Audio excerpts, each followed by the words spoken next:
ایک اور ادھر بڑا لطیف آپ نقطہ سنیے، رب نے ادھر یہ نہیں فرمایا کہ بھی رسولی، حضور رب کے رسول بھی تو ہے نا، حضور رب کے نبی بھی تو ہے نا۔ رب یہ کہہ دے گا سبحان الذی اسری بنبیہ، سبحان الذی اسری برسولہ، سبحان الذی اسری بمحمدہ۔ او بھائی رب نے لفظ ابدی کیوں استعمال کیا؟ کسی بھی انسان کی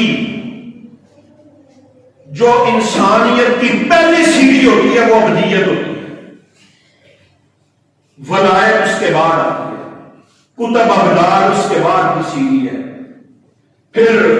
نبوت اس کے بعد کی سیڑھی ہے، پھر اولو العزم اس کے بعد کی سیڑھی ہے، اور رسول اس کے بعد کا مقام ہے۔ رابع کا فرمان محبوب یہ بات کر دے کہ تم معراج میں نہیں گیا، محبوب تیری شان رسالت تو براؤ برا، محبوب تیری شان نبوت تو براؤ برا،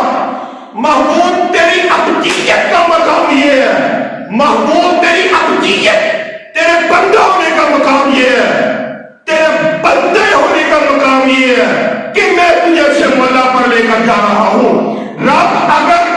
حضور کو مقام ابدیت پہ معراج کروا رہا ہے، آپ سوچئے اگر مقام ابدیت کا انعام حضور کی معراج ہے تو جب مقام رسالت آئے گی تو رب اس کا انعام کیا دے؟ جب ابدیت کا مقام یہ ہے